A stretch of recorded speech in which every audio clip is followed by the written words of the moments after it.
Magandang gabi po sa ating lahat o magandang araw sa labas ng bansa. Dahil nga iba ang time nila, ito po si Alin Dura sa programang Shout Out the Truth. Ang Shout Out the Truth na programa ay hindi lang po akin o hindi lang para sa akin na programa na ako lang ang siyang may karapatang mag-shout out. Kayo ding tagapanood ko ay meron din kayong puwang sa aking programa upang ating ibunyag ang buong katotohanan ayon sa John 8:32. And you will know the truth, and the truth will set us free. Kaya mga kapatid, ibubunyag natin ang buong katotohanan dito lamang sa Shout Out the Truth program. Ito po ang inyong alagad ng Diyos, Alin Dura, and don't forget to subscribe my YouTube channel, Alin Dura TV. Maraming salamat sa nag-heart na ngayon. So bago ko po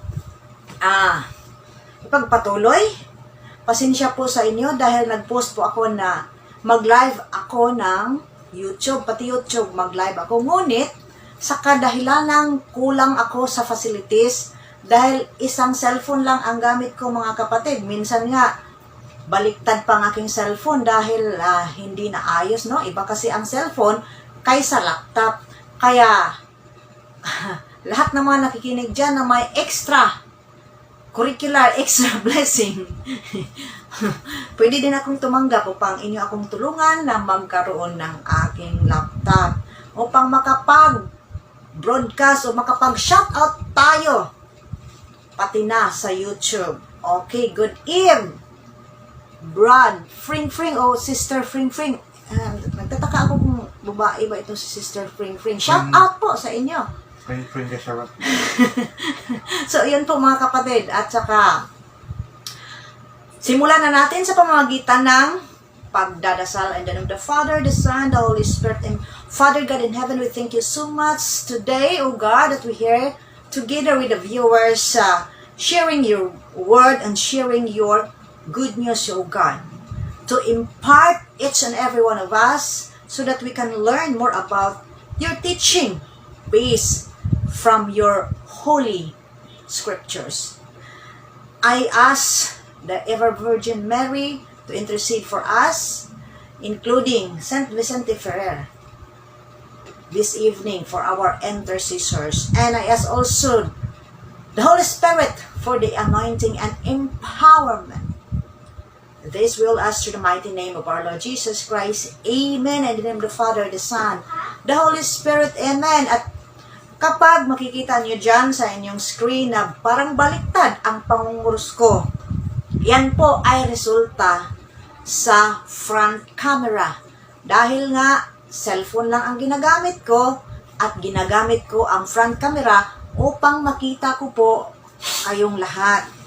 Mga kapatid, upang i-shout out ko po ang inyong mga pangalan, pati na ang inyong mga comments dahil dito sa programang ito, maaring kayo din ay mag-comment mula ng inyong mga insights upang tayo'y magtutulong-tulungan na i-shout out ang katotohanan. Okay? Ayun po mga kapatid. Sa gabing ito, nais ko pong pasalamatan ang nagbigay o nagpadala sa akin ng sa GCash, kahit na sa maliit na amount, no? Kahit nga 200 pesos lang yon, yung isang linggo 100 pesos lang, makapag-start na tayo, maipon-ipon na po iyon mga kapatid. Parang 2 tao na ang mabigyan natin ng spaghetti na half kilo mga kapatid, dahil ang spaghetti na half kilo daw ay parang 120, may kasama ng mga flavor yon. So, yun po ang mga hinanaing ng aking mga kapitbahay na sana daw makapagluto naman sila kahit half kilo lang ng spaghetti ngayong New Year, as they celebrate the coming of our Lord Jesus Christ, the birthday of our Lord Jesus Christ, at the same time, the New Year. Okay, so atin pong, kung meron tayong dyan, mga blessings dyan, pwede tayong magbigay sa pamamagitan ng aking GCash, no? 0906-526-5191. At pwede din kayong mag-PM sa akin directly sa aking messenger, Aden Dura. O, yun po mga kapatid. At pumunta na tayo ngayon sa Ebanghelyo. Ayon sa Ebanghelyo, ang karakter doon ay walang iba, si Zacarias, isang pari. At itong Zacarias, nangyari ang annunciation sa kanya. Akin po itong napagtanto na ang annunciation kay Zacarias may kaibahan sa annunciation to Mother Mary. Ito ang aking nakita,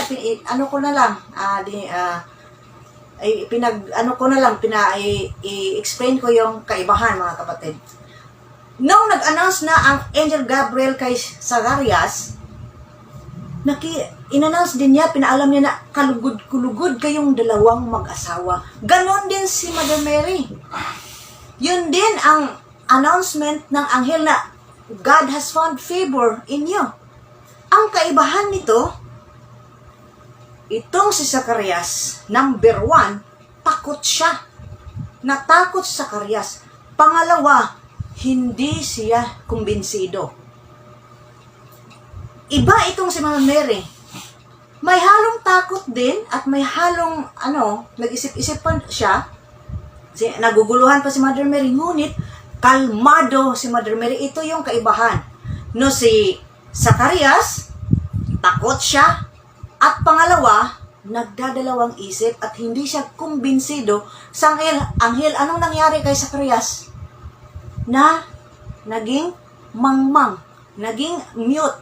No, hindi na makapagsalita si Zacarias. Habang si Mother Mary naman, nung nagpakita sa kanya ang anghel, medyo natakot na siya, naguguluhan, ngunit ito ang kanyang sikreto. Pinag-isipan talaga ni Mother Mary bago siya tumugon dun sa anghel. Kaya, pinag-isipan niya, pinakinggan niyang mabuti kung ano bang kahulugan ng greetings ng anghel na yan. Kaya nung naintindihan na ni Mother Mary, ayan mga kapatid, sinabi niya, paano ba ito mangyari sa akin? Gayong ako'y isang birin. Iba ang kay Zacarias. No?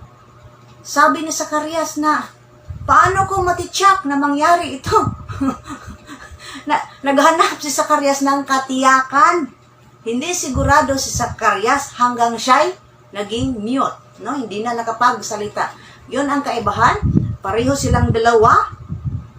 Kalugod-lugod sa mga mata ng Diyos.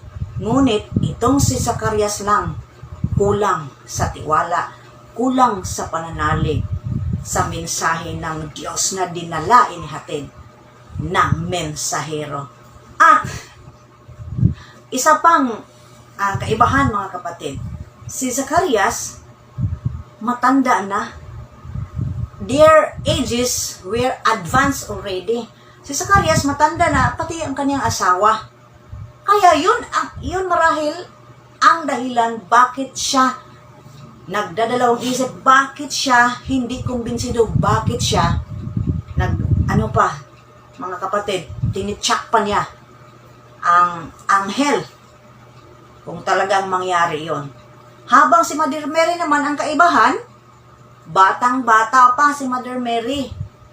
Ngunit itong si Mother Mary, kahit sa murang edad niya, ay meron na siyang natatanging wisdom upang pag-isipan ang lahat ng bagay.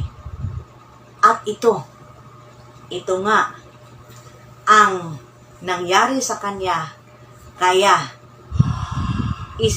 isiniwalat ni Mother Mary ang kanyang misyon.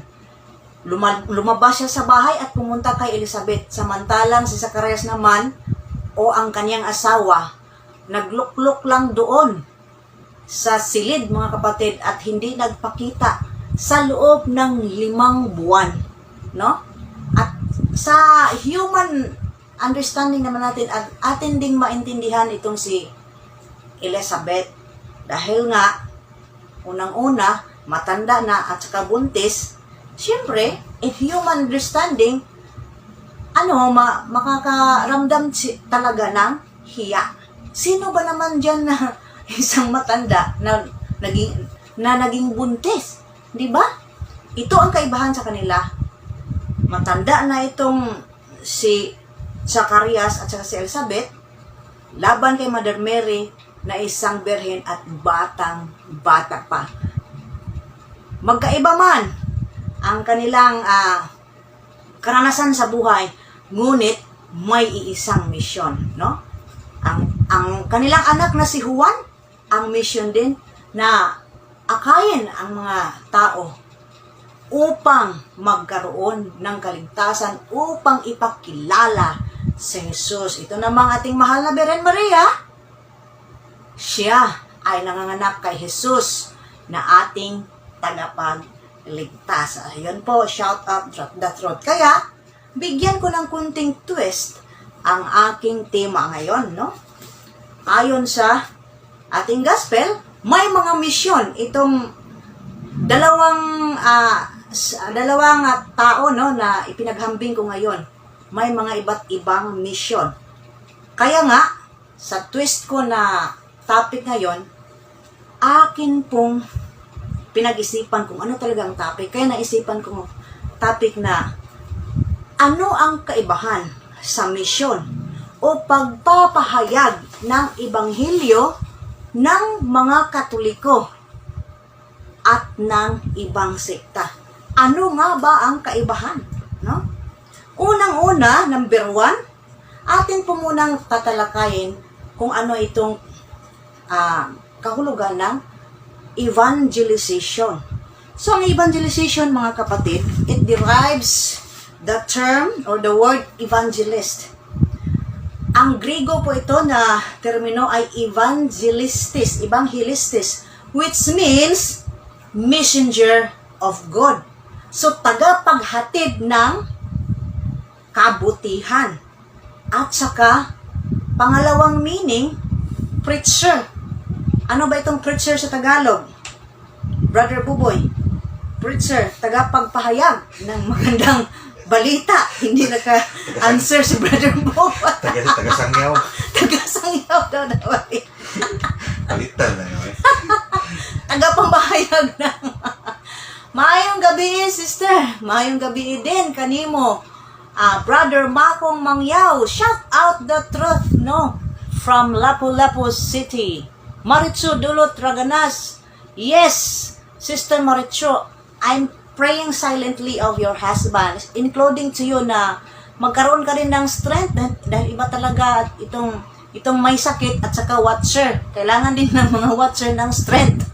No? So, I pray that Brother Ramel will be having a complete healing. And also Didit Kundis from Baguio City. Yes, nakasama ko pa ito si Sister Didit Kundis at saka ang kanyang butihing mapagmahal na asawa na si Kuya.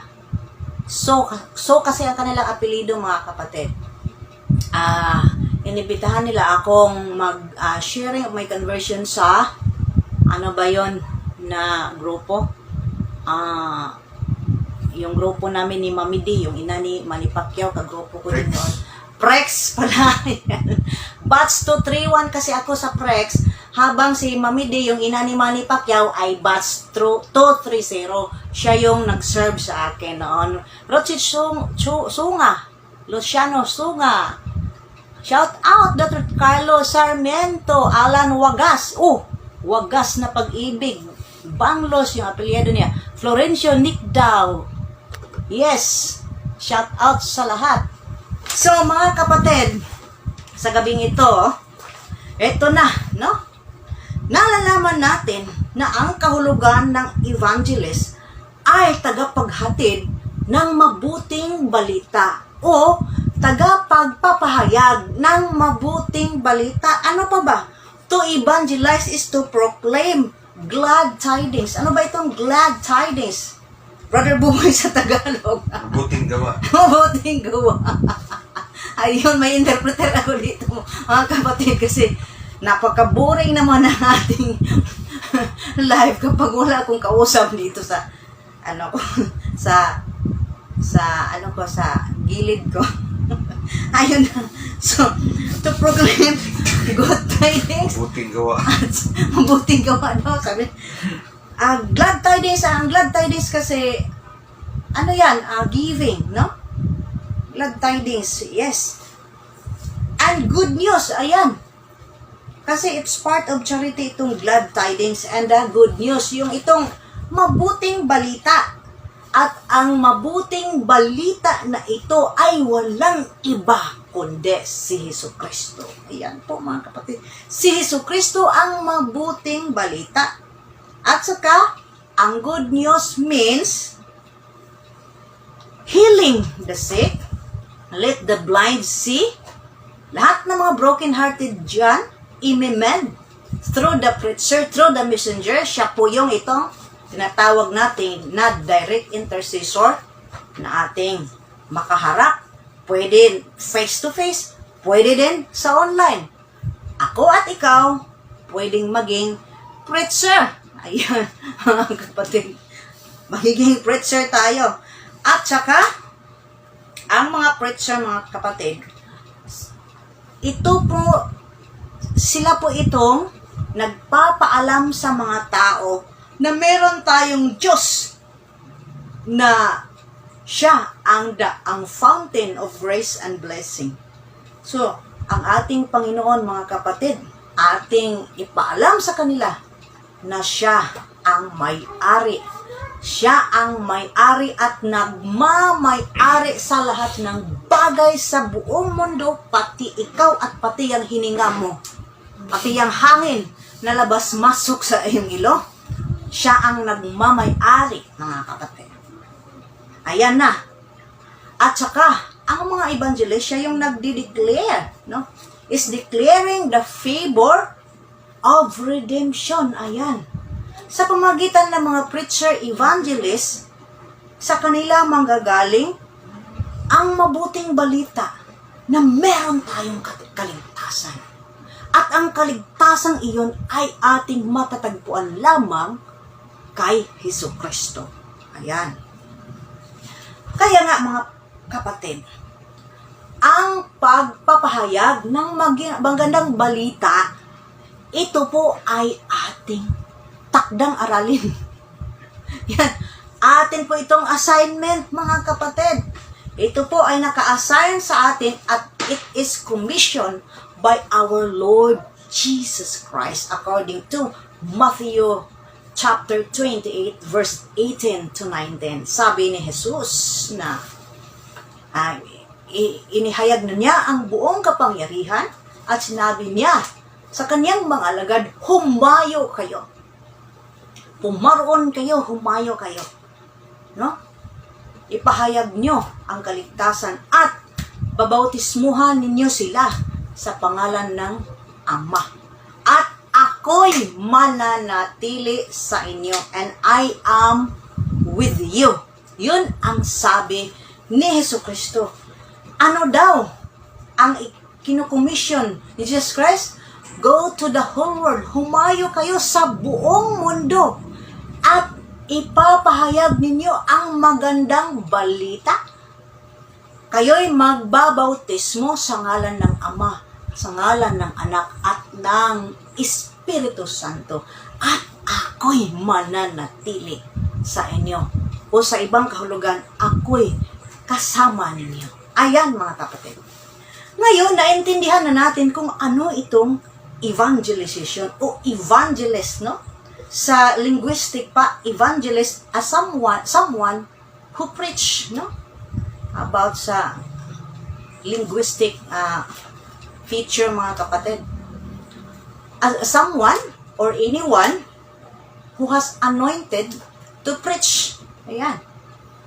Siya yung magdadala at saka magpapahayag ng magandang balita. Ano daw ang ipapahayag, mga kapatid? So, pwede kayong mag-comment dyan. According to Matthew 28, verse 18, 19 to 20, pwede tayong, this is a Bible study. Na sana ang mga viewers ko, meron din kayong Biblia. Dahil meron din akong Biblia. Dahil kapag wala kayong Biblia, baka nga, ako'y nagkamali sa aking verse na binigay sa inyo. At saka, lagi lang kayong gumanong-ganong, oo nga, totoo nga. Yun ang nangyari sa mga Katoliko na nabihag sa ibang sekta. Nung narinig nila ang paso, ang galing magsalita, ang galing mamahayag. Sinasabi ng mga Katoliko, oo nga, tama nga. Ipinapahayag sa Matthew 28 verse 18, 19 to 20 na ating ipahayag ang magandang balita. Ayan. Ano ang magandang balita? Ang gospel. Sino ba itong gospel? Walang iba, si Jesus. At ano ang buod sa gospel na ito? Mga kapatid, the sum up of this gospel, mga kapatid, ay walang iba. Magbibigay o bibigyan ang sino man na nagkukulang, no? Sa kanilang pangangailangang espiritual o material. Ayan. Spiritual o material. So ito na. Ang tanong dito, base sa aking tema, ano ba ang kaibahan ng pagnimisyon, ng pagpapahayag ng Katoliko at ng ibang sekta? Kung alam nyo kung anong kaibahan, mag-comment na kayo mga kapatid. Number 1 na kaibahan, basihan natin ang Matthew 28. Sinasabi sa Mateo, si Jesus mismo, nag-commission, nag-utos. This is mga kapatid, mga utos ng Panginoon. Preach the good news. Ngayon, tingnan natin ang Katoliko. Kung nag-preach ba ng good news ang Katoliko? Halimbawa, number 1, katikista. Chismis. Chismis, no? Sabi ni Brother Buboy, iba kasi yung kategory ng chismis, yung kapitbahay yan na chismosa. Atin pong magbigay tayo ng example. Isang katikista o laiko. Ano ba ang itinuturo ng isang katikista? Number 1, tinuturuan ang mga kabataan ng Our Father who art in heaven. Hallowed be thy name. Thy kingdom come, thy will be done, on earth as it is in heaven. No? Give us this day our daily bread, and forgive us our trespasses, as we forgive those who trespass against us. And lead us not into temptation, but deliver us from evil. Amen. Ang tanong ngayon, good news ba itong itinuturo ng mga katikista? Good news ba o bad news? Gospel ba ito? Gospel. Bakit? Dahil ang aking sinasabi ngayon, ang aking ipinahayag ngayon ay makikita sa Matthew 6:9. Saan ba makikita yung Matthew 6:9? Yan ay sa loob ng 4 Gospel. Ano ba itong book of 4 Gospel? Matthew, Luke, Mark, at saka John. Ito ang 4 Gospel. Kaya nga, nabanggit ko ang Our Father who art in heaven. Ito ay napakaloob sa gospel. Kaya nga, matatawag na ang itinuturo ng mga katikista ay good news. Huwag lang haluan na bad news. Ayan mga kapatid, pangalawa, no? Ano ang itinuturo ng mga katikista? Hail Mary. Hail Mary, full of grace, the Lord is with you. Blessed are you among women, and blessed is the fruit of thy womb, Jesus. Mag-response naman yung mga bata, Holy Mary, Mother of God, pray for us sinners, now and at the hour of our death. Amen. Ang tanong ngayon, saan mababasa? Kapag tanungin natin ng katikista, kasi katikista ka, saan mababasa? Ang ibang katikista, hindi makapinpoint ng akmang bersikulo, kapitulo, at saka book ng Biblia. Bakit? Dahil nga hindi nagtiyagang mag-study. Kaya nga ang daming katikista na nabingwit sa ibang sikta. Dahil nagtuturo ng Our Father, nagtuturo ng Hail Mary. Kapag tanungin, ito ba ay good news? Good news ba itong Hail Mary? Ito ba ay part of the gospel? Kasi ang ating tinatalakay ngayon, evangelism, we evangelize to the people the good news, the gospel. At itong Hail Mary, ito ba ay part of the gospel? Ito ba ay good news? Good news ba ang ipinapahayag at itinuturo ng mga katikista natin? Mga kapatid, ang aking sagot ay tama. Ito ay good news dahil ito pa rin ay ating mababasa sa isang gospel book na makikita natin sa Lucas 1, versikulo 26, 27, 28, sabi ng Anghel Gabriel. Nakita ng Diyos, huwag kang matakot, Maria, dahil nakita ng Diyos na ikay kalugod-lugod sa mga mata ng Diyos. That's why sabi ng Anghel, Hail Mary. Yan ang sabi ng Anghel. Hail Mary. Ito ba'y good news? Good news pa rin mga kapatid dahil ang Hail Mary, ito ay tutungo po ito sa buhay ni Jesus. Dahil nga si Jesus, hindi nagkatawang tao kung wala itong kanyang dwelling womb ni Mother Mary. Sinapupunan ng ating mahal na ina. Kaya ang dalawang proof kung good news ba ang itinuturo ng ating mga katikista, good news mga kapatid. Kailan ito nagiging bad news? Ito na. Ito na atin ang tatalakayin ang kaibahan. Kailan ito nagiging bad news? Unang-una, wag muna tayong babanggit ng mga chismis. Ang nabanggit ko ang Our Father. Sinasabi sa Our Father who art in heaven, holy be your name. Your kingdom come, your will be done on earth as it is in heaven. Give us this day our daily bread. Itong katagang daily bread, ito ang good news mga kapatid. Dahil ang daily bread, it is a form of a thing, but kapag ito i-consecrate na, magiging totoong dugo, magiging totoong laman at dugo ni Jesus. Itong daily bread natin. Ano bang daily bread sa mga Katoliko? Ang daily bread sa mga Katoliko ay ang banal na Eucharistia. Ang banal na Eucharistia, it is the summit and the ending of our life mga kapatid. Ito na. Ito ang nagbibigay buhay sa ating kaluluwa, sa ating soul, at sa ating katawan. Ayan.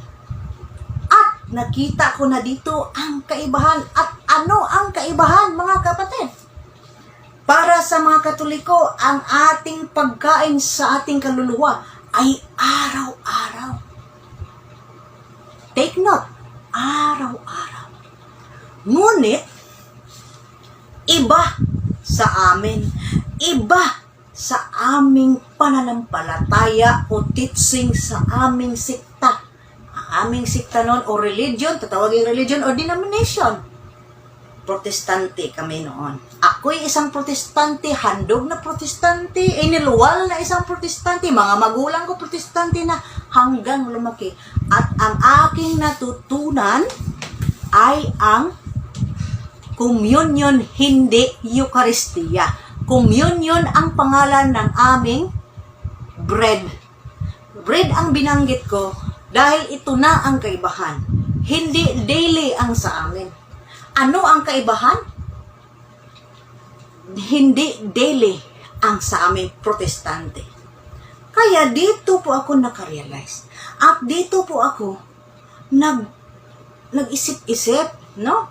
Parang si Mother Mary, nag-isip-isip at hindi naman ako naguguluhan, nag-iisip-isip lang ako mga kapatid dahil nga online na tayo ngayon. Ang dali lang nating makahanap sa Google search. At saka may marami available na tayong books. Kaya nakahanap ako ng books doon sa CTU. Nung nag-aral pa ako, 2 kasi ang purpose ko sa pag-aaral ko. ang pag-research mismo sa physical books, at saka number 2 ay ninais kong makapagtapos ng pag-aral. Ayan. Ayun mga kapatid, nahanap ko. At hindi lang sa mga libro, mismo sa ating Biblia, na nagsasabi sa Matthew 6, verse 9 to 11, daily bread, araw-araw na pagkain, araw-araw na tinapay, araw-araw na pan kasi yan sa Tagalog o tinapay. Ngunit iba sa amin. Kaya nga, naghalungkat ako, no? Naghalungkat ako. Mula sa Genesis, ito na, hanggang sa Revelation. Halos kaming lahat ng mga pastor, hinalungkat namin, mga kapatid. Ang Biblia, hinanap namin itong verse na monthly bread. Kasi sa amin, monthly lang kami kakain ng Eucharistia o communion ang termino sa aming simbahan. Mula Genesis, mula unang libro hanggang sa wakas, ending na libro, walang monthly bread nakita. Kahit na weekly bread, wala. Kahit na quarterly bread, wala. Kahit na annually bread o yearly bread, wala akong nakikita na nakasulat dito sa Biblia, kundi tanging daily bread lamang ang aking nakita at nabasa mismo sa Biblia. Hindi na ako naghalungkat pa ng ibang libro dyan, kundi ito na ang Biblia dahil sa aming katayuan kung ano yung nakasulat ang siyang paniniwalaan natin. Kaya mga kapatid, dito ko na nakita ang kaibahan. Ngayon sa kaibahang ito, tayong mga Katoliko, daily bread. Araw-araw tayong kumain sa Eucharistia. Habang kami noon, minsan, walang monthly. Kami sa aming simbahan noon, sa Alliance Churches of the Philippines Incorporated o KAMAKO, once a year lang kami kakain tuwing summer. Once a year lang. Yan ang kaibahan, mga kapatid. Ito ang nakita kong kaibahan. Kapag kakain tayo ng Eucharistia araw-araw, magkakaroon tayo ng kalakasan araw-araw. Pangalawa, hindi gutom ang ating spiritual na aspeto. Pangatlo, ang taong kulang sa kain, anong mangyayari? No? Tingnan nyo yung mga tao dyan na kulang sa kain. Literally, kulang sa kain. Anong nangyari? Nabaliw. Slim. Ano no? Slim. Slim no? Kaya, kung gusto niyo nang magpa-slim, pupunta na kayo sa ibang sikta. Slim pati ang inyong kaluluwa. Kaya yun mga kapatid, ang kaibahan. At pang-apat, grabe yung itong pang-apat. Maliban sa slim, itong pang-apat, naputulan ng bait. Nawalan ng bait. Mga kapatid, kaya yung iba dyan, palaboy-laboy na lang. No? Literally speaking. Now, in spiritual speaking, mga kapatid, kapag ang ating kaluluwa, walang kain-kain sa loob ng isang buwan, anong mangyayari? Kaya ang iba dyan, naligaw sa landas, ang iba dyan, nalulong sa droga. I am not talking only to the other sect, but also within the church, of the Catholic Church. Kasi, sa paligid natin, ang dami nang hindi manag-attend ng simba. Ang sabi kasi sa Biblia, araw-araw. Ang dami. Ngunit, ito din ang kaibahan, mga kapatid, ang nakita ko. Ngunit, masaya ako tuwing Misa de Gallo. Dahil nga, kahit pandemic, tingnan niyo ang mga Katoliko. Hindi mapigilan. Ang iba, nandun sa labas, gusto talagang pumasok. Dahil nga, gustong magsimba. Kahit maulan, kahit bagyo, kahit maginaw, kahit ang lamig.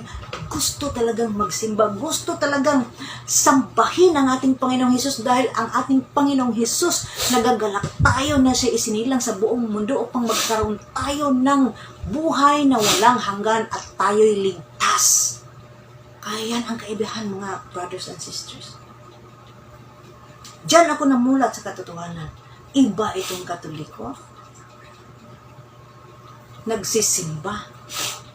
Kahit na madaling araw.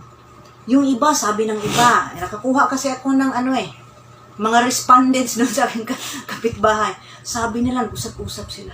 Para daw sila makapasok sa simbahan, 2 a.m. naglakad na sila papunta sa simbahan. Dahil kapag aabutan sila ng 3 a.m., nandun na sila sa labas. Iba daw kasi, kahit nga ako, iba kasi yung nasa loob ka ng simbahan kapag ikay nagsisimba. Kaya, ito ang pangitain ng mga Katoliko. Na kahit makikita natin sa ating mga mata, no?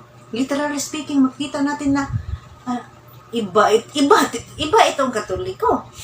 Iba talaga itong Katoliko dahil nag-iinuman, lasing.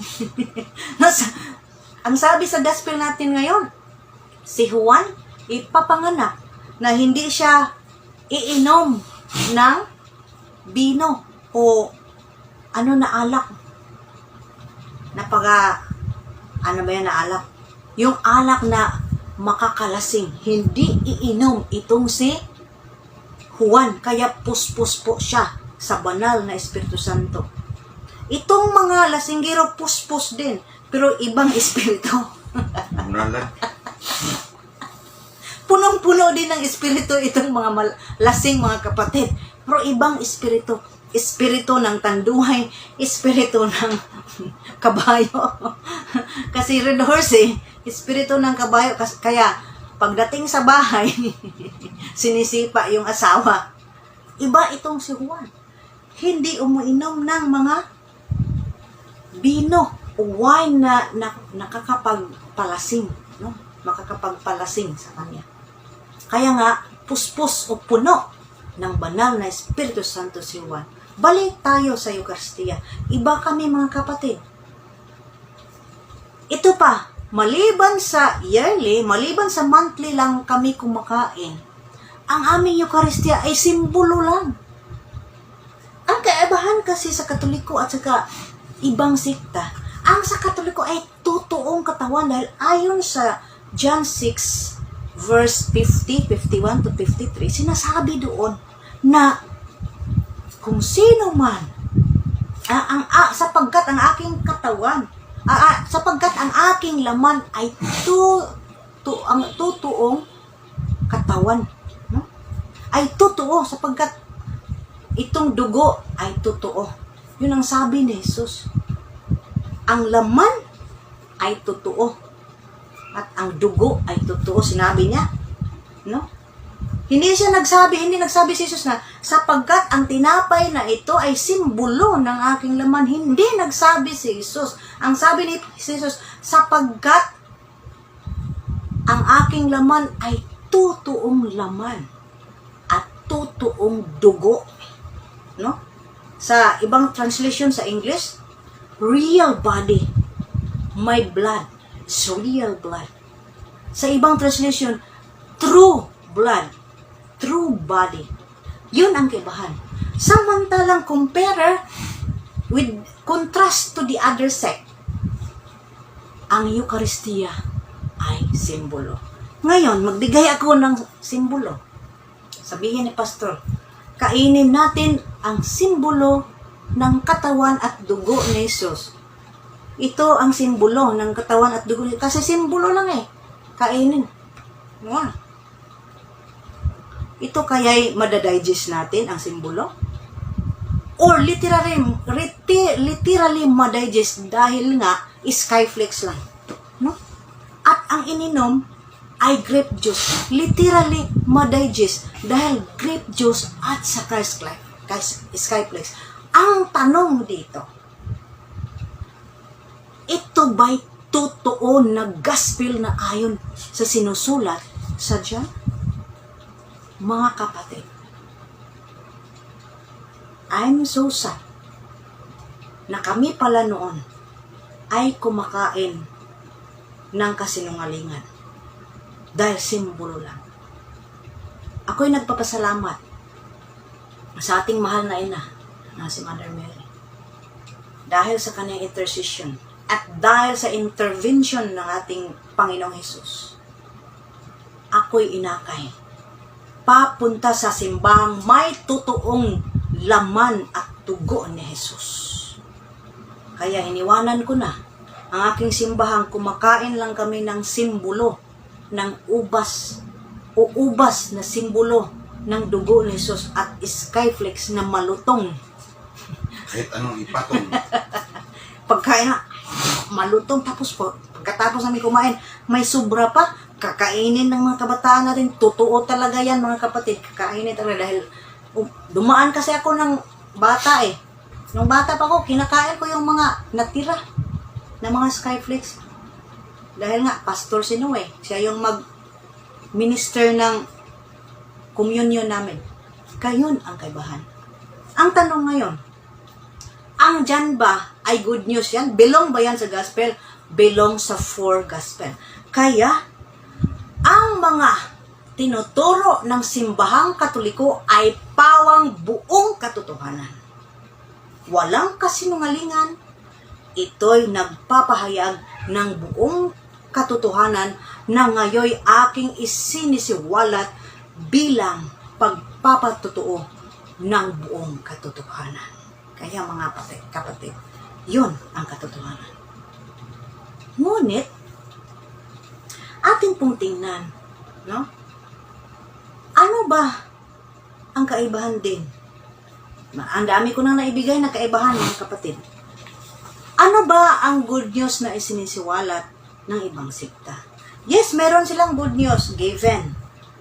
Good news sa kanila si Jesus Christ. Ang good news na kanilang ipinapahayag. Hindi sila makakakuha ng Katoliko kapag puro lang good news. Kaya hinaluan nila ng bad news. Ito na ang kaibahan. Ano ba itong bad news na kanilang hinalo? Hinaluan nila ng bad news sa pamamagitan ng pang-aakusa sa simbahang Katoliko. Diyan na natin makikita ang bad news. Hindi na good news. Sabi kasi sa meaning ng evangelization o evangelist nagpapahayag ng good news. Good news lang. Good news pinapahayag ng Katoliko. Ngunit itong ibang sikta, hinahaluan ng bad news. Ano ba ang bad news na halo na si Maria ay hindi yan dapat parangalan, na si direct to God yung pagdarasal natin, na wala na yung na dapat hindi tayo sa Katoliko dahil ang mga Katoliko makasalanan. Ang dami dyan na mga nandoon na sa jail, mga Katoliko makasalanan. Now, granting without admitting, no? Granting na ang isang purpose o ang itinuturo sa atin ayon sa Biblia kung sino-sino itong dapat nating papahayagan ng good news. Sino ba ang ating papahayagan ng good news? According to James 5:19-20. No, according to James 5:19-20, basahin natin ang libro ng Biblia. Mga kapatid, kung may kapatid kayong nalilihis ng landas upang at may isa na umakay sa kanya upang magsisi, ito ang tandaan ninyo, sino mang makapagpapabalik sa isang makasalanan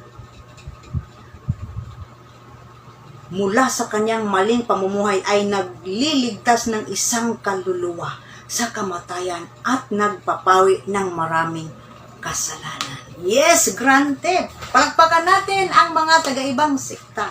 Dahil nga nagpapahayag sila ng katotohanan sa mga makasalanan. Sinong makasalanan na kanilang pinapahayagan? Katoliko. Granting.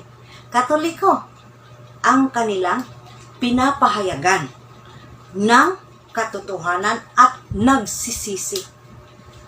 Ngunit, anong mali meron no? Sa kanilang pagpapahayag. Yes, the good news is being preached by them. The good news is being preached by them, the gospel that Jesus Christ died on the cross in order to save us, in order for us to repent our sins, in order to wash the regeneration, upang linisin ang buong sangkatauhan. Yan ang good news, mga kapatid. Ngunit, meron po ditong kakaiba. Ang kakaiba dito, mga kapatid, hinaluan na ng bad news. Bakit hinaluan ng bad news? Kasi nag-proselyting. Proselyting. Kapag ang isang Katoliko ay makasalanan yan, okay, you have to explain. Magpahayag ka ng magandang balita. At huwag ka nang mag-proselyte kasi nandyan na yan sa Katoliko eh. At ano ba itong Katoliko? Ang Katoliko naniniwala kay Jesus. Ang Katoliko ay tinanggap sa Jesus. Ang Katoliko ay nakikilala sa Jesus. Kaya lang kailangan ng reminders itong mga kasamahan natin Katoliko na nalulung sa bisyo. Nalulung sa kapitbahay, nalulung kay kumari, nalulung sa ibang palda. Yun ang dapat nating ipapahayag sa kanila na ay magsisi na tayo, kailan pa tayo babalik sa Panginoon? Kung tayo ay meron ng tubo dito, kailan tayo magbago? Kung tayo may tubo na dito sa ating katawan, kahit saan na lang may tubo, kailan pa tayo magbago, mga kapatid? At ang pagbabago natin, hindi isang paraan na tayo pupunta sa ibang sikta upang tatawagin na tayo'y merong kumplitong pagbabago. Hindi ganyan, mga kapatid. Bakit nasabi ko yan? Dahil ito ang pahayag ni Pablo. Ano ba ang pahayag ni Pablo? Ang pahayag ni Pablo, according to 15:20, no? Ito na. Kailangan natin ng Biblia. Romans 15:20. Sinabi dito ni Pablo, no? Kailangan malaman ito na mga preacher, messenger, kahit anong sikta, maging sa Katoliko man. Ang hangad ko, Romans 15:20, ang hangad ko'y ipangaral ito sa mga lugar na hindi pa nakikilala si Kristo, upang hindi ako magtayo sa pundasyon ng iba. Klaro ba, mga kapatid? Sabi ni Paul, ang hangad ko, my ambition is to teach them, it's to teach the other place who didn't know Jesus Christ, upang hindi ako magtayo sa pundasyon ng iba. Yan, mga kapatid. Ano bang nangyari? No? Ano bang nangyari sa ating mundo? Ano bang nangyari sa ating kapaligiran ngayon? Ito na. Granting na sinasabi sa James chapter 5 verse 19-20 na ang makasalanan, doon doon ang ating prospect, doon ang ating subject, doon ang ating target na tayo magpapahayag ng magandang balita upang magsisi ang mga makasalanan, no? Hindi pa natatapos diyan, mga kapatid. Pangalawang instruction, it is pointing to a person. Ngayon, ang pangalawang instruction, it is pointing or talking to a place. Ano ba itong lugar na dapat tayo'y magpahayag? Sinasabi dito ni Paul na may ambition is to preach the gospel na hindi pa nakakilala kay Jesus. Ang tanong dito, ang mga Katoliko, hindi ba nakakilala kay Jesus? Nakakilala na kay Jesus. Ang kulang na lang dito is follow up. Follow up lang ang kulang. Ang dami na ngayong mga CFD, ang dami na ngayong mga katikista na nagpa-follow up, mga kapatid. Ngayon, may mga intruders na invalid preachers pumapasok. Sila yung mga lost kuman. Sinasabi ko, last day na, hindi papanig kay Mother Mary, hindi din sila papanig kay sa demonyo. Nung nag-aaway-aaway na si Mother Mary at sa demonyo, saan papanig itong ibang sekta? Hindi naman sila papanig kay Mother Mary dahil magiging Diyos-Diyosan sila at baka nga magiging Katoliko sila kung papanig sila kay Mother Mary. Ayaw din nila sa demonyo. Kaya nasaan sila ngayon? Dahil wala silang pinapanayigan, silang tinatawag na luskuman. Kaya, kaya itong mga luskuman ngayon, mga kapatid, ang kanilang target ay kumukuha ng isda sa pukot o net ng mga Katoliko. Parang nakakatawang isipin na ang mga Katoliko nakakilala na kay Jesus, nabinyagan na, ayun, kinasal pa sa Katoliko, ayun, kuha na, nasa pukot na, nasa net na. Ayan, nasa net na. Tapos itong ibang sikta, namimingwit dito sa pukot, nasa net ng Katoliko. No? No hassle. No hassle na dahil nandito na sa net ng Katoliko ang pinipingwit ng ibang sekta. No hassle? No? Ayan. Sa Cebuano pa, ano ba yan sa Cebuano? Libre. Nakakuha ng libre. Libre na. Huh? Mga libre na nandun sa mga net, mga kapatid. At ito na ang kakaiba. Kakaiba sa ibang sikta, nangunguha o nagfi-fishing, nangingisda sila sa loob ng net ng Katoliko. Sino ba ang nagpadala ng mga net? Idi ang mga kaparian nandyan na sa simbahan ng Katoliko. Ano bang ginagawa ng ibang sikta?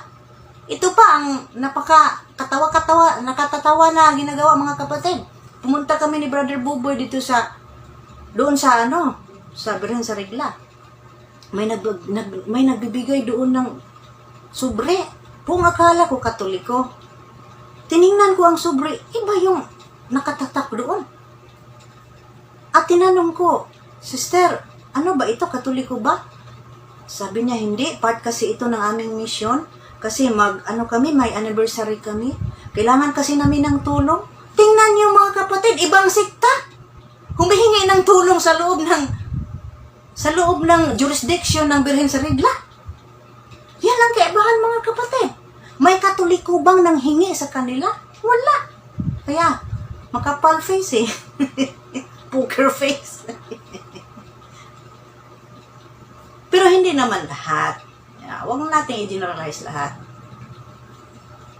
May nangungulikta doon within the jurisdiction sa Birhen sa Regla.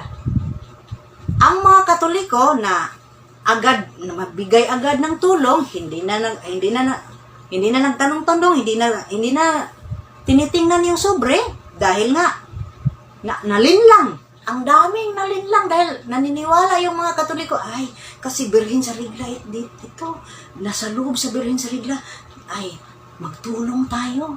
Ang daming nalinlang. Yun pala, namumukot yung mga ibang sekta doon sa loob ng jurisdiction sa simbahan ng Katoliko. Ang dami yan ngayon, mga kapatid. Yung iba nga, nagbibinta ng mga pastries ba yan? Upang iabuloy nila kay Kibuloy. Kibuloy. Dahil meron sila annual giving eh. Sister, ito po ang namin ngayon, paraan, ganyan. Nagbibinta ng mga ballpen. No? Dahil meron silang kuta. Ibang estrategiyan, mga kapatid, maliban sa proselyting, dinadaan pa sa collecting. Maliban sa proselyting, may collecting ba? Nangungulikta pa doon sa simbahan ng Katoliko. At maliban sa simbahan ng Katoliko, sa mga jeep, sa mga bus doon, ang dami doon, papuntang Baguio, papuntang saan ba yun? Madela, Quirino. Ay nako, ang gandang magsalita, mga kapatid. Ito po ang turo ng ating Panginoon. Tayo po'y mananalig sa Kanya, sumasampalataya, dahil tayo ay alis na, gagabayan niya tayo. Ang gandang magsalita.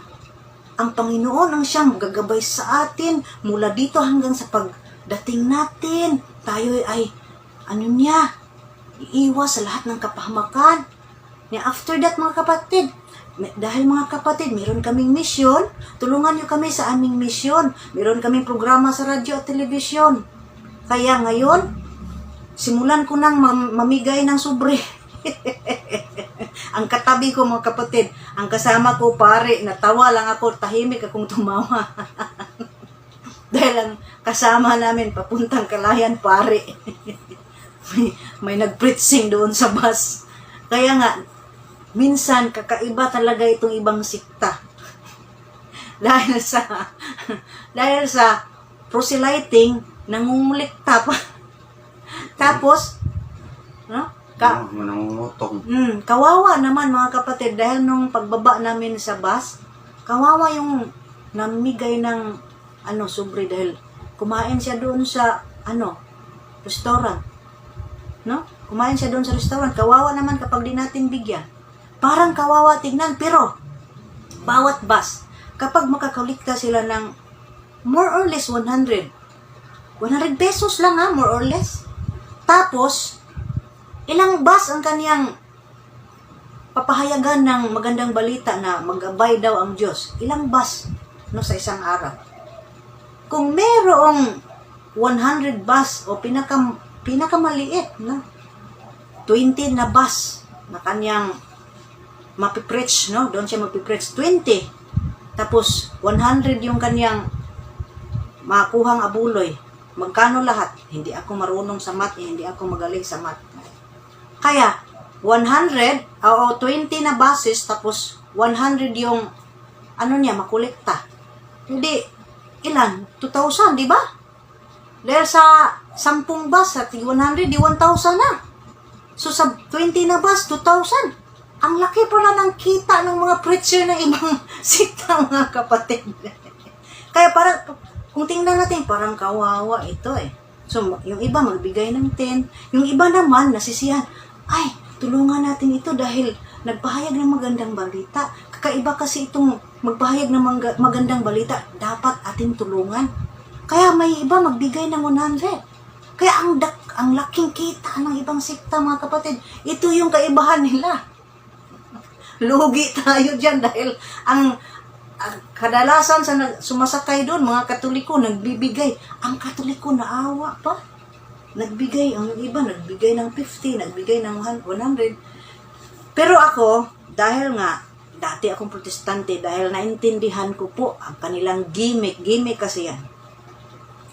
Nagtulong ang isang Katoliko dahil meron silang programa sa radyo at sa telebisyon.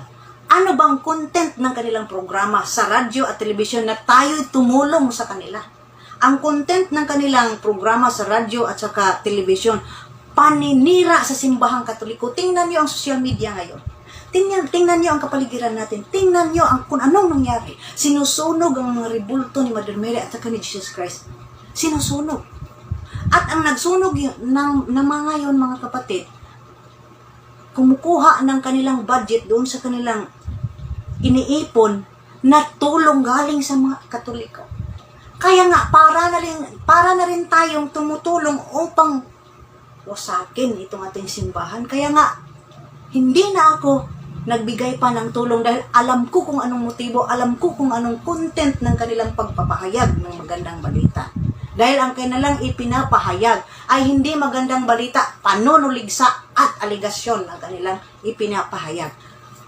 Maliban dyan sa panunuligsa at aligasyon, panlilin lang ang kanilang ginawa dahil kumukulikta sila sa bus, ang nandoon hindi ka nalang membro. Dapat mangungulikta ka doon sa iyong mga sheep, doon sa iyong kamembro. Huwag kang mangulikta sa labas ng inyong simbahan. Kasi sinisiraan nyo kayong mga nangungulikta dyan na ibang sikta sa bus o sa kahit saan. Huwag kayong mangulikta sa Katoliko. Pagkatapos nyong kuliktahin, gagamitin nyo ang pera ng mga Katoliko upang sirain itong simbahan ng Katoliko. Grabe naman kayo, mga kapatid. Respect naman. Wala na kayong respeto Ganyan ba ang tunay na magpapapatutuo sa pag-ibig ng Diyos na sa pamagitan ng panlilinlang at ano pang kaibahan ninyo? You are proselyting each other. Di ba? Proselyting each other. Ang nagbibigay sa mga ganyan, tumutulong sa pagsira sa simbahan. Tama po kayo, Brother Joseph Limpiado. Kaya, itong ating programa, I am shouting the truth, na itong mga, yes, naawa tayo. Pero sa ating pagkaawa sa Kanya, isipin natin, ilang bus ang Kanyang makulikta. Sa 20 lang na bus, meron siya sa loob ng isang araw. In 100 pesos minimum, 2,000 ang Kanyang kikitain. At ang mga perang iyon, kadalasan mula sa mga bulsa ng Katoliko. At ang purpose noon sa kanilang programa sa telebisyon at saka sa social media, pagsisira sa simbahang Katoliko. Kaya mga kapatid, mamulat na tayo sa katotohanan. Kaya nung kaming dalawa ng husband ko, papuntang Tugigaraw, sumakay kami ng bus, tumahimik lang kami. At saka, silent na lang. At nagpipray na lang kami dahil nga, panlilin lang yung kagagawa na yan. Dahil nga, nag-take advantage sa awa, sa puso ng mga Katoliko. Dahil tayo mga Katoliko, maawain Maawain tayo. Kaya nga, dahil nga maliban sa maawain, ang laki ng respeto natin mga kapatid, pinapakinggan natin sila, inacknowledge natin sila, pinapapasok doon sa ating bahay dahil nga ang laki ng respeto natin sa kanila. Dahil nagdala ng magandang balita. Malaking respeto, may pagmamahal tayo. Kaya pinapasok natin sa tahanan, kaya maraming pumupunta o nabighani sa kanila dahil magaling mag-preach. Magaling, no? At kadalasan na mga preacher sa bus ang gagaling. Mga kapatid, humayo kayo mula dito hanggang sa pagdating ninyo. Naroon ang pag-ibig ng Diyos, naroon ang pakpak ng Diyos na gumagabay sa inyo, na walang mangyayari sa inyo pagdating nyo sa inyong pinaroroonan. Dahil nariyan ang Diyos. Pagkatapos, ang galing, dahil mga kapatid, meron kami programa sa radyo, television, hindi ito pamamalimos mga kapatid. Ayun pa ang kanilang wika mga kapatid. Hindi ito pamamalimos, kundi nagsasabi po ako ng katotohanan na yun ang ayon sa kanilang preacher na dapat nating tulungan ang misyon. Anong misyon natin? Nasa television, social media, at radyo. Mga kapatid, ang totoong misyon nila, pagsisira sa simbahang Katoliko. Kaya mula ngayon, ang lahat ninyong pera, doon nyo na ibigay sa simbahang Katoliko. Huwag nyo nang ibigay sa ibang sekta. Dahil nga, nakakuha pa sila ng kwarta, sinisiraan pa ang simbahang Katoliko. Ayun na mga kapatid. Kaya ang dapat nating gawin kapag papasok sila sa bahay natin, okay, papasukin natin. Tapos sabihin nyo kay pastor na, Pastor, bago kayo mag-umpisa ng Bible study, mag-rosaryo muna tayo. Ang pastor minsan, paayaw-ayaw. At minsan, paano yan? Patango-tango at mag-okay yan. Okay, mag-rosaryo muna para makapasok talaga. Katulad nung namin ni Brother Buboy na, sinabi ko, baka kay kibuloy ka, nagbibinta ka ng mga ganyan. Sabi niya, hindi, Katoliko ako. Sige, magdasal ka ng Our Father. Nagdasal din mga kapatid. Para lang. Naawa naman tayo, ngunit panlilin lang yung kanilang ginagawa. Kaya ito ang aking programa ngayon at tema, ano ba ang kaibahan sa pagmimisyon ng Katoliko at ng ibang sekta? May halong kasinungalingan, may halong panlilin lang itong kanilang mga pamaraan. Subalit ang simbahang Katoliko, nakatuon sa totoo at buong katotohanan sa pamamagitan ng kung anong nakasaad at nakasulat sa Biblia. Dahil nga ang mga binabanggit ko mga kapatid, iyon ay nanggaling sa gospel. No? Kaya nga, huwag kalimutan, sinasabi ni Pablo na ang aking ambisyon is to preach the gospel sa mga hindi pa nakakilala kay Jesus. Ano ba itong ginagawa ng ibang sekta? Doon namimingwit sa Katoliko, nakakilala na kay Jesus. Bakit ayaw nila doon sa Muslim? Bakit ayaw nila doon sa Hulo-Sulo? Hindi pa yan nakakilala kay Jesus eh. Iba si Jesus sa kanila eh. Messenger lang. Hindi Diyos si Jesus eh. At saka, puntahan nila yung simbahan ni Manalo sa Iglesia ni Cristo. Doon ipahayag nila na si Jesus ay Diyos. Doon ipahayag nila na si Jesus ay tagapagligtas. Dahil para sa si Jesus ay tao lang. Doon sila magpahayag, magdala sila doon ng ano ba yan, yung malaking trumpa yun sa simbahan, yung megaphone. Subukan kaya nila. Dahil, parang nag-take advantage sila dito sa Katoliko dahil nga hindi nagbasa, dahil nga lagi lang nagro-rosaryo at hindi naman naintindihan, nag-take advantage sila sa weaknesses ng Katoliko. Bakit? Ito ang challenge ko sa mga ibang sikta kasi ang ibang sikta din nanonood sa aking YouTube channel.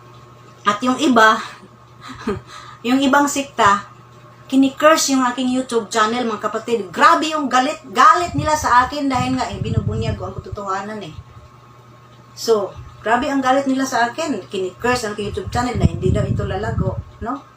Kaya mga kapatid, tulungan niyo akong i-pray nyo ako na lalago itong channel natin. Ay, tama kung may pupunta sa amin na pastor para mangaral, sabihin ko, muna mag-rosary first. Yan! Shout out, Jennifer Pagunsan. Mag-rosary muna tayo, pastor, dahil nga, itong rosary, nandyan naman yan, Mother Mary. According to the joyful mystery, ayun, nakasaad yan sa Biblia, yung the annunciation of the angel, no? Nandyan yan sa Biblia, kaya pastor, makinig ka sa rosaryo, nandyan lahat ng Biblia. Ayan. Kapag patango-tango si pastor dahil nga ang motibo ay makapasok, maghanap ng paraan upang makatiempo. Kung hindi talaga madala sa rosaryo, kunin niyo yung holy water niyo. Holy water niyo at saka wisik-wisikan niyo si pastor. Kung hindi madala. Kaya yun mga kapatid, meron tayong respeto, meron tayong awa sa ibang sekta at narito ang ating taus-pusong pag-welcome sa kanila. Kasama na ang pag-ibig at huwag tayong magpalinlang dahil ang motibo nila sisirain ang simbahang Katoliko. Amen. Praise the Lord. Brother Joseph Limpiado. Yes. At saka pray for me na magkaroon ako ng laptop dahil naka-cellphone lang ako ngayon. Kaya nga ang ulo ko medyo putol dahil ang liit ng screen ng cellphone. Wala kasi akong wala kasi akong laptop, no? Yung husband ko, paparating na ang kanyang laptop at saka shout out sa nagbigay sa kanya ng financial assistance sa akin. Wala pa akong laptop. Iba kasi yung meron din ako dahil nga pagkatapos niya ako naman agad. Ang hirap kapag mag-change password na naman, ganun mga kapatid. So I need my own laptop to personalize my own laptop, my storage, ganun. So lalago, yan. Sige, yes. Amen, hallelujah, lalago. At ito pa mga kapatid, ano ba itong mga relihiyon o grupo na hindi pa nakakilala kay Jesus? O idinideny nila si Jesus? Una, Muslim. Pangalawa, itong Iglesia ng Cristo, tao lang sa kanila si Jesus. At saka pangatlo, itong Jehovah's Witness, din dahil para sa kanila, hindi din ito Diyos Jesus. Yan, tatlo. At itong mga Hinduism, Taoism, Buddhism, lalong-lalo na sa China, mga kapatid. Na? Lalong-lalo sa China. Grabe yung China, mga kapatid. Ang daming hindi Christian dyan. Ang daming pinipersecute ng Katoliko dyan. Kaya yun sana ang susundin nila na instruction ni Pablo. Na ang ambisyon ni Pablo ay ipakilala si Jesus sa lugar na hindi pa kilala si Jesus upang hindi siya makapagpatayo doon, no? Kung sa Tagalog pa, kung sa ano pa mga kapatid, ano itong binabanggit? Upang hindi ako magtayo sa pundasyon ng iba. Yan mga kapatid, upang hindi makapagtayo sa pundasyon ng iba. Founded na ang Christianism, no? Naka-funded na, nakatatag na si Jesus sa simbahang Katoliko. Tapos, ito pa, tumatayo. Ano pa sila? Gumaganon, no? Sa Bisaya pa, sumasapaw. Sapaw. Sa Bisaya. Yan mga kapatid. Mahirap na kalaban nating mga Katoliko ay ang kabataan ng mga INC dahil sa brainwash. Totoo talaga yan. Brother G, go. Totoo talaga yan. Kaya nga, kahit mahirap kalabanin mga kapatid, we have many intercessors, no? We have many intercessors to be with us, to intercede with us, upang manglupaypay itong mga kabataan sa Iglesia ni Cristo. No? Ang daming pwede nating sambitin. The intercession of Mother Mary, the intercession of the angels. Hi, Kuya Robert So. Good evening. From, the pride of Baguio City, isang leader doon sa cathedral ng Baguio. Kuya Robert So, I missed the season of the climate of Baguio. Okay. So, yun na mga kapatid. Ito kasi sila, proselyting Sino ang pinoproselyte nila? Itong mga isda na nandito na sa loob ng net. Pinoproselyte nila. No? Natatawa nga ako doon sa Camp Crame. Dahil, doon, yung bang tawag doon sa pare doon, Brother Buboy? Si, Monsignor ba yun? Chaplain. Chaplain. Ang chaplain doon, isa kami sa mga life coach doon sa Camp Crame, sa PNP ba yun? Camp Crame, PNP. Isa kami ni Brother Buboy sa life coach. At ang mga life coach doon binubuo ng iba't ibang sikta. Ang hindi lang doon nakapasok, dahil hindi pinapahintulutang papasukin, dahil ang unang rason, ang kanilang purpose is proselyting, ang mga ANC hindi nakapasok sa aming grupo. Merong nakapasok doon ng mga Trinitarian, meron. Ang dami nila. Tapos, they are very eager to preach the gospel. Pero merong ruling na no proselyting doon sa loob ng PNP. Merong ruling. Kaya ang lumabag sa ruling, mananagot sa Diyos. Dahil may ruling doon, may agreement, may muwa doon na no proselyting.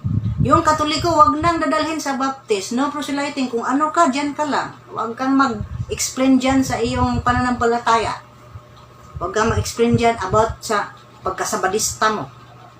No proselyting. Kaya, hindi nakapasok itong Iglesia ni Cristo dahil natiktikan na mag-proselyte. Ayan mga kapatid. Kaya, may suggestion sa lahat ng ibang sikta. Wag na i-proselyte itong Katoliko. Dahil nandito na kami, may mga preachers na dito na laiko, kung hindi kaya ng kaparian, dahil ang kaparian, ang laki ng kanilang responsibilidad, the 7 sacraments kanila yan, no? Kaya parang wala na masyadong time ang kaparian, kaya merong mga laiko na nag-preach, no? Nagti-teach about the doctrine of the Catholic Church, especially the CFD.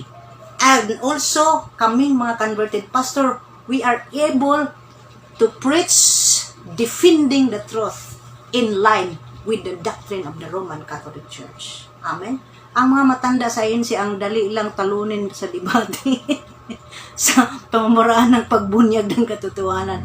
Pero mas mahirap sa kabataan talaga dahil sa mga edad nila na unconscious sa truth. Maliban sa kanilang pagkamagaling, no?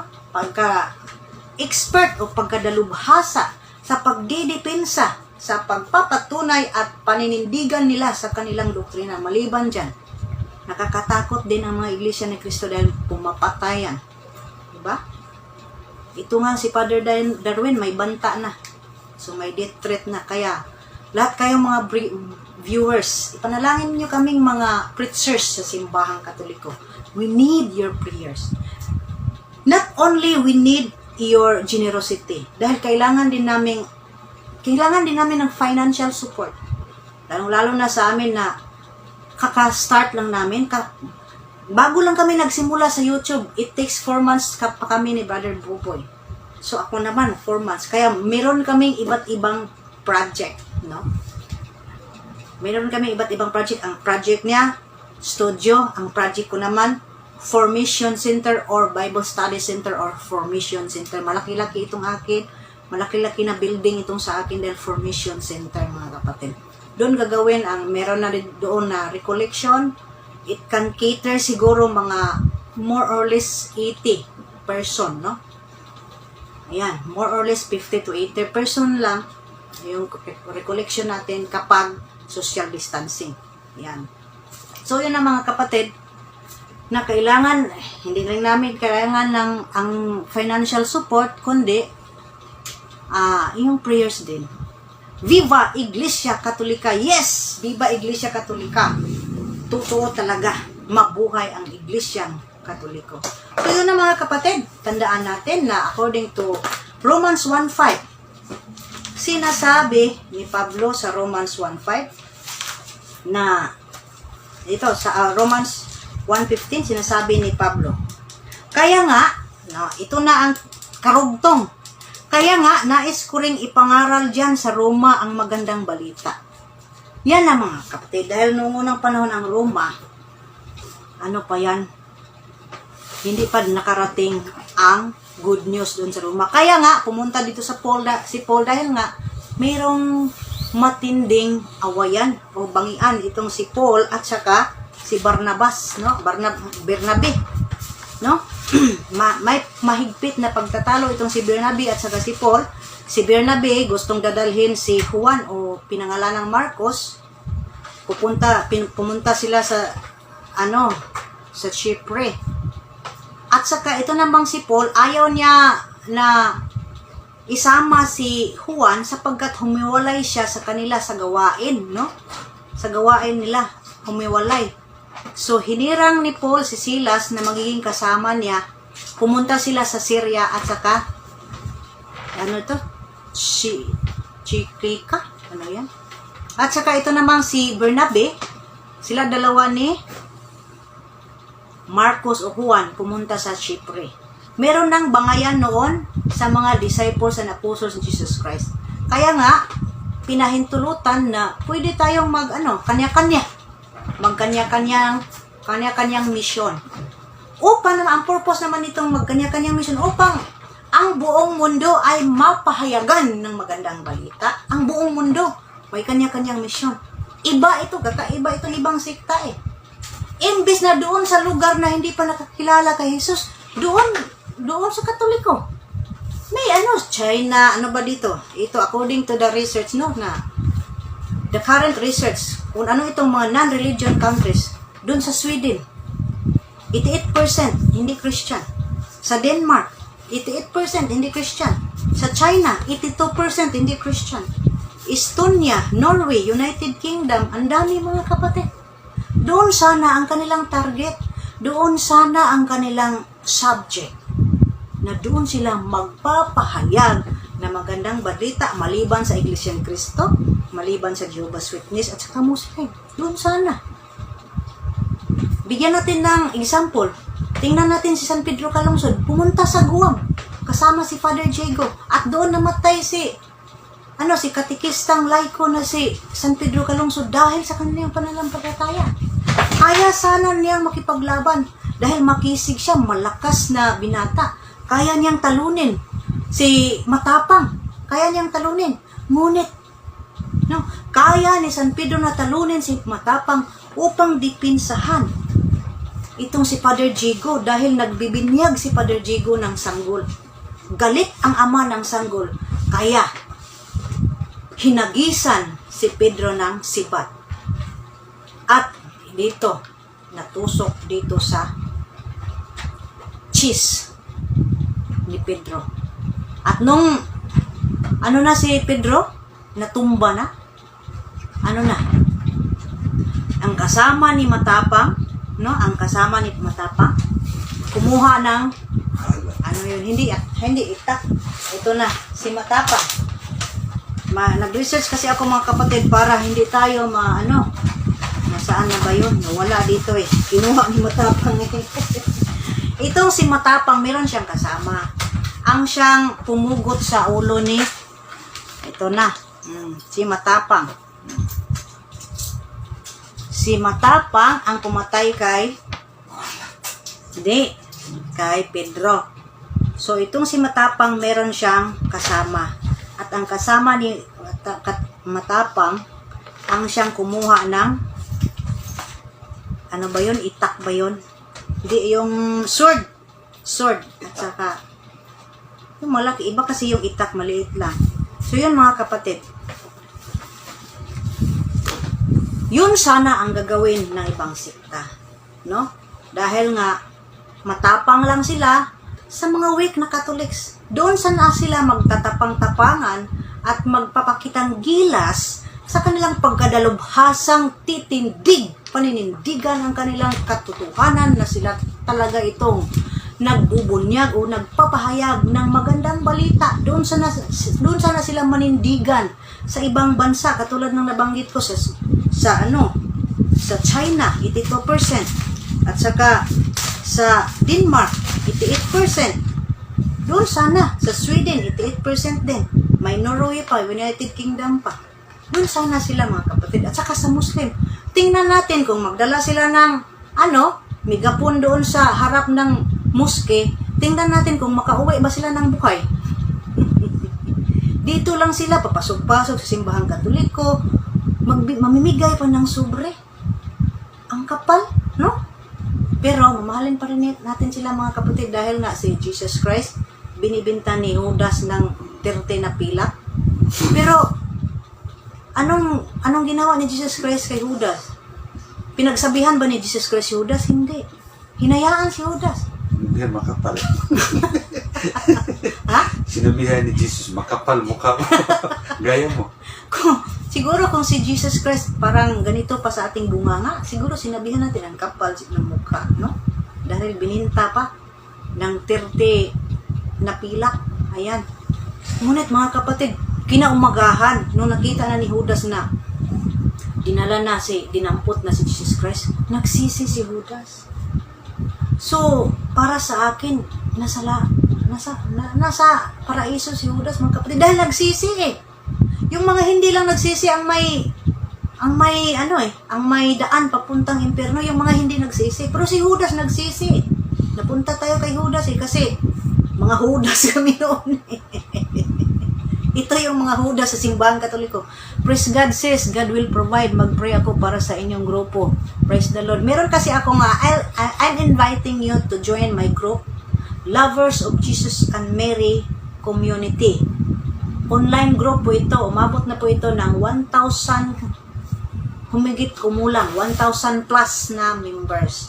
So, meron doong mga iba't ibang klaseng teaching, merong teaching, preaching, meron ding debate doon. So, magpili lang kayo kung ano yun yung panoorin doon. May daming nagpo-post doon, no? Pati nga ako, minsan lang ako magpo-post, pero yung mga members ko, ang sipag magpo-post, mga kapatid, kaya I'm inviting you to join my online group channel, Lovers of Jesus and Mary Community. At ang community natin, kapag magiging member ko na kayo, we have first of all project. Hindi ito project, ito charity work. Mamimigay tayo ng relief goods. Dahil nga naawa ako sa aming mga kapitbahay kasi nakatira kasi kami sa illegal settler o ano ba ito sa tinatawag sa squatters area. Philippine English, squatter area, pero standard English, illegal settler. Doon kami nakatira, no? Itong mukha namin nakatira sa illegal settler kasi parang si Juan na kumakain lang ng mga dugos, mga grasshopper. Hindi naman kami kumakain ng grasshopper. Ang ibig ko sabihin, hindi kami mayaman katulad ni Juan, no? Hindi mayaman si Juan. Pero may pusong, no? Masipag magpahayag ng salita ng Diyos. Kahit kami ay hindi mayaman, ngunit mayaman naman aming puso sa pag-ibig, mayaman ang aming puso sa pagpapahayag ng magandang balita ng ating Panginoong Hesus. Dahil aanhin man niyang kayamanan kapag ang ating kaluluwa papuntang impyerno. Papayag naman din kaming magiging milyonaryo upang makapagbigay tayo, we can share to the needy. Dahil yun ang dalawang ultimate sum up of the gospel of preaching. Number 1, charitable works. Number 2, preaching the good news. Itong dalawa, magkasama ito. Preaching the good news at saka charitable works of mercy. Kaya ang apostolate ko sa aking grupo, meron akong grupo, mamigay ako ng relief goods. May nag-ano kasi sa akin, may namamanhik sa akin na kapitbahay ko na sister, pwede yung half kilo ng spaghetti dahil hindi man yun aabot ng 200, mga 130 lang yun, tapos meron na siyang sauce. Meron na daw sauce dahil wala daw sauce dahil wala daw silang maluto. No? Wala daw silang maluto. Kasi yung mga kapitbahay ko, mga walang-wala talaga. Yun ngang isa, walang bigas. Kaya nga, parang dinudurong itong puso ko na makikita itong mga kapitbahay ko na walang bigas. Kaya tulungan niyo akong magiging channel of blessings na sa pamamagitan ng yung generosity of your pocket. You can extend your help through financial support through our community, the Lovers of Jesus and Mary community here at Sitio Idiam, Cebu City. O kung meron kayong tulong, idaan nyo lang sa GCash or as you wish kung saan kayo magpadala. Meron akong GCash 0906-526-5191. Kaya sa gabi pong ito mga kapatid, yun ang ating natutunan sa gabi ito, na ang laki ng kaibahan ng pagpapahayag ng misyon upang ipapahayag ang magandang balita sa buong mundo, sa simbahang Katoliko at sa ibang sikta. Ang laking kaibahan. Kaya ito po'y part 1 pa lamang. Meron pa itong part 2. Dahil ang dami pang kaibahan, mga kapatid, maliban sa aking mga nababanggit. Kayo din, meron din kayong alam na kaibahan na pwede nyo i-comment. So sa gabi pong ito, sa lahat ng mga may sakit, ito ang purpose of being an evangelist. To be a channel of blessing to others. Hindi man ako makapagbigay sa inyo ng financial, ngunit ako'y makakatulong sa inyo sa pamagitan ng dasal. Ako'y makatulong sa inyo sa pamagitan ng taimtim na panalangin upang ipag-pray kayo lahat ng mga may sakit, because this is the ultimate purpose of a preacher, to preach the gospel and to heal the sick and to let the blind see, at saka lahat ng mga mute makapagsalita, lahat ng mga nangangailangan ng anumang karamdaman gagaling, at pati na rin yung mga demon possession in line with the ministry of Jesus Christ. It is the duties and responsibilities of the preacher to cast out demon possessions for deliverance, healing of the sick, mend the brokenhearted. So kung kayo man ay brokenhearted, you can assure my prayer. And also, bago tayo magtapos, aawitin natin pasalamatan natin ang Panginoon, mga kapatid. Dahil nga, tanggap na natin ang kagalingan. Praise the Lord, hallelujah.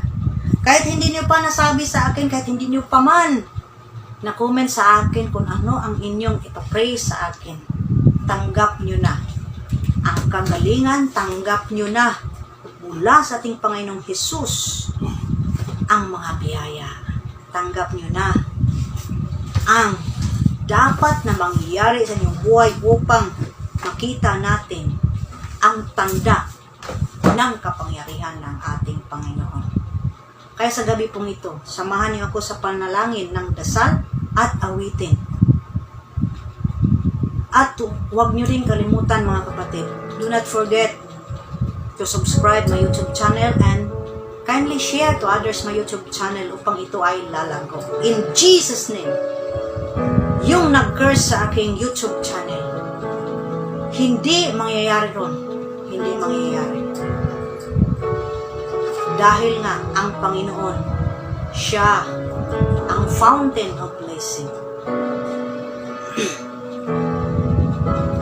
Panginoon, sa gabi pong ito, kami po ay nagpasalamat, Panginoon, na kami dinala mo dito sa simbahang iyong itinatag. Ang simbahang punong-puno ng pag-ibig. Ang simbahang umiibig sa mga taong nagpapasakit sa amin.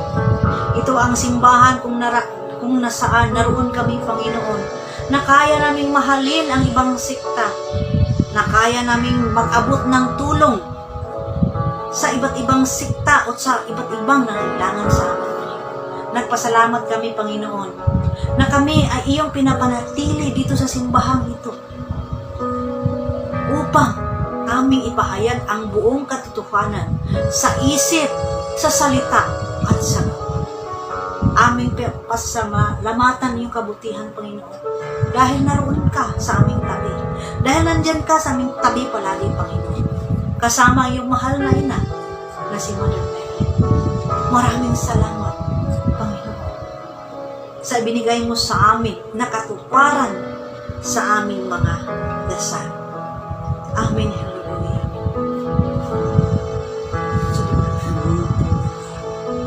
Yes, o Panginoon, kay buti-buti mo.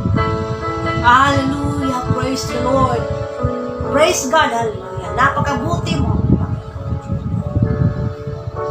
Dahil hanggang ngayon, kahit may pandemic, buhay na buhay pa rin kami. Kay buti-buti mo, Panginoon, sa lahat ng oras, sa bawat araw, ika'y laging tapat kung magmahal. Ang iyong kaawa ay magpawalang hanggan. Kay buti-buti mo, Panginoon, sa lahat ng oras, sa bawat araw, ika'y laging tapat kung magmahal.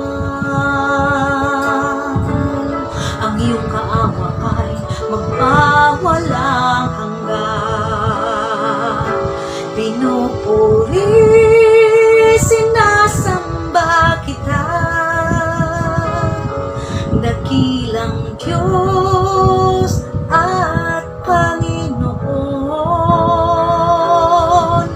Tunay na ika'y walang katulad, tunay na ika'y di mababago. Mabuti ang Diyos na sa akin ay nagmamahal. Kay buti-buti mo, kay buti-buti mo, Panginoon, sa lahat ng oras, sa bawat araw, ika'y laging tapat kung magmahal. Ang iyong kaawa ay magpawalang hanggan. Pinupuri, sinasamba kita, dakilang Diyos at Panginoon. Tunay na ika'y walang katulad, tunay na ika'y hindi nababago. Mabuti ang Diyos na sa akin nagmamahal. Pinupuri, sinasamba kita, dakilang Diyos at Panginoon. Tunay na ika'y walang katulad, tunay na ika'y di nagbabago. Mabuti ang Diyos na sa akin nagmamahal. Mabuti ang Diyos na sa akin nagmamahal. Mabuti ang Diyos na sa akin nagmamahal. Luwalhati sa Ama, sa Anak at ng Banal na Espiritu Santo. Amen. Mabuhay ka, mahal na Panginoon. Mabuhay ka, Mama Mary. Mabuhay ang simbahang Katoliko. Huwag niyong kalimutan, isama niyo ako sa inyong dasal upang magkaroon ako ng laptop, upang hindi na parang baliktad ang aking pangunguros sa inyong screen. No? Sa katunayan, hindi po yan baliktad dahil naka-front camera lang po ako, kaming duha ng husband ko. So hanggang sa muli, ito po ang Shout Out the Truth program with Sister Aden Dura, a converted pastor to the Roman Catholic Church.